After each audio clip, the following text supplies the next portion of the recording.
Karena nanti di bab azan seperti ini bapak-bapak, azan itu milik muazin. Kalau iqomah milik imam. Azan asalkan sudah waktu sholat, itu muazin bebas. Mau azan semenit lagi gitu kan, 2 menit lagi bebas. Tapi iqomah yang menentukan itu adalah imam, bukan muazin lagi. Bukan berdasarkan suara nitnut gitu kan baru qomat. Qomat itu mestinya yang memegang kendali di sini adalah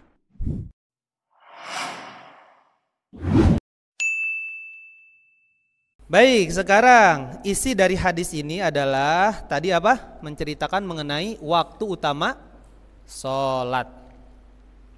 Yang pertama yang disoroti oleh Abi Barzah ini adalah kana Rasulullah sallallahu alaihi wasallam yusallil asra, beliau salat asar beserta para sahabatnya, tsumma yarji'u ahaduna, setelah selesai salat asar kan biasanya kita pulang kan, nggak tunggu di masjid, pulang. Nah ada beberapa sahabat yang memang jauh rumahnya di ujung Madinah. Yarji'u ahaduna ila rahlihi fi aqsal madinati wasyamsu hayyatun. Biasa pulang setelah itu ada rumahnya yang paling jauh di ujung Madinah. Jadi Madinah itu kira-kira luas wilayahnya itu 15 km persegi. Jadi jarak terjauhnya itu sekitar 13 km. Kalau pakai unta dengan kecepatan unta rata-rata 13 km per jam, jadi artinya sampai rumahnya itu 1 jam kemudian kalau pulang dari masjid. Kan gitu. Baik. Dan pada keadaan mereka sudah sampai rumah, matahari itu masih hayatun, itu hidup. Ya kalau terjemahan kita itu bukan hidup, masih cerah, masih panas, masih menyengat. Nah gitu. Apa maksudnya dari ini? Maksudnya adalah bahwa sholat asar itu sunnah didahulukan. Azan asar, iqomat setelah azan asar itu adalah 15 sampai 10 menit maksimalnya gitu, baru melakukan sholat asar. Ya intinya dari isi hadis ini adalah sunnah kita mendahulukan sholat asar. Ya. Ada sahabat Nabi Shallallahu Alaihi Wasallam yang bertanya kepada Nabi, ya Rasulullah, ayyul a'mali ahabbu ilallah, wahai Rasulullah, amal apa yang paling dicintai oleh Allah Subhanahu Wa Taala? Kata Nabi Shallallahu Alaihi Wasallam, as-salatu fi awwali waktiha, salat di awal waktu. Ya, kita sudah melakukan sunnah itu ya. Baik, itu salat asar. Kemudian dari hadis ini enggak dijelaskan masalah sholat maghrib, tapi langsung ngaclok ke isya. Wa kana yastahibu ayyu akhira minal isya'i, dan Nabi Shallallahu Alaihi Wasallam sangat senang mengakhirkan sholat isya. Misalkan sekarang sholat isya jam 9 jam 19 maksudnya ya. 19 jam 7 malam.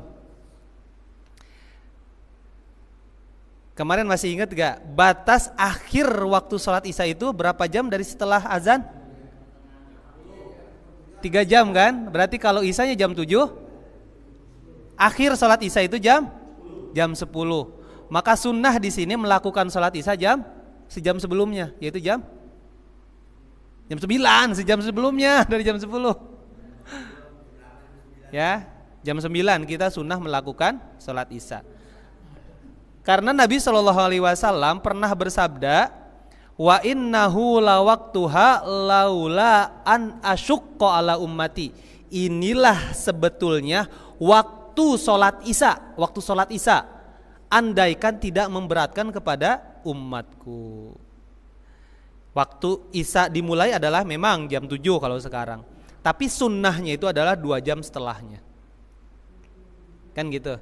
Wa innahu lawaktuha, sesungguhnya inilah waktu sholat isya, bukan waktu masuk isya, waktu melakukan sholat isya. Laula an asyukko ala ummati, kalau tidak memberatkan kepada umatku. Jadi sekarang sholat isya kita mau jam berapa? Tetap jam 7 Pak. Karena ada syarat ketentuan berlaku. Mengakhirkan sholat isya itu ada syarat dan ketentuan berlaku. Tadi sudah dibacakan hadisnya. Kalau jamaah belum ngumpul semua, baru boleh diakhirkan sholat isya karena nunggu orang yang belum datang.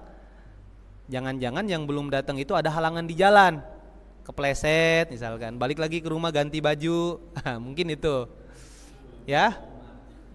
Nah itu dilihat dulu gimana.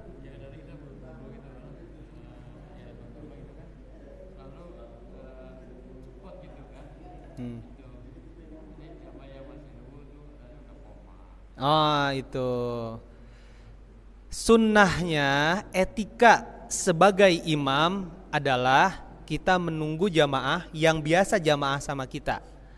Wah, Bapak A belum datang nih, coba kita tunggu dulu. Sejam ditungguin gak datang-datang juga gitu kan, emang gak datang niatnya.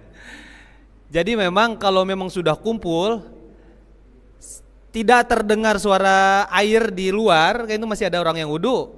Kalau sudah hening di luar, nah boleh melakukan sholat. Sunnahnya itu.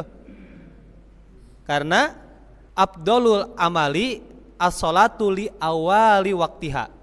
Sebaik-baik amal itu adalah sholat di awal waktu beserta imam. Imam Allahu Akbar, makmum mengikuti Allahu Akbar. Itu sebaik-baik amal. Ya. Jadi sekali lagi, etika sebagai imam itu melihat jamaah dulu. Kalau sudah jamaah ngumpul, baru imam nyuruh kepada muazin untuk qomat. Karena nanti di bab azan seperti ini bapak-bapak, azan itu milik muazin. Kalau iqomah milik imam. Azan asalkan sudah waktu sholat, itu muazin bebas. Mau azan semenit lagi gitu kan, 2 menit lagi bebas. Tapi iqomah yang menentukan itu adalah imam, bukan muazin lagi. Bukan berdasarkan suara nitnut gitu kan baru qomat. Qomat itu mestinya yang memegang kendali di sini adalah imam. Imamnya Pak Ustadz Sutarno gitu kan. Ada yang mau qomat sebentar, ada yang masih sholat qobliyah sebentar gitu. Nah, mestinya seperti itu. Ya. Yang menunjuk untuk iqomat itu sekali lagi imam. Udah ngumpul semua baru bisa qomat silahkan, nah gitu. Baru qomat. Nah itu etikanya sebetulnya. Ya. Baik, itu mengenai sholat isya. Jadi wa kana yastahibu ayyu akhiral isya, adalah Nabi SAW sangat senang untuk mengakhirkan sholat isya. Tadi syarat ketentuannya. Tapi kalau sudah ngumpul semua para sahabat sudah ada di situ, ya lebih baik menyegerakan sholat. Karena kasihan yang nunggu sudah ada di masjid gitu kan. Barangkali beliau itu nunggu, setelah itu masih ada keperluan yang lain kan gitu. Itu mengenai sholat isya.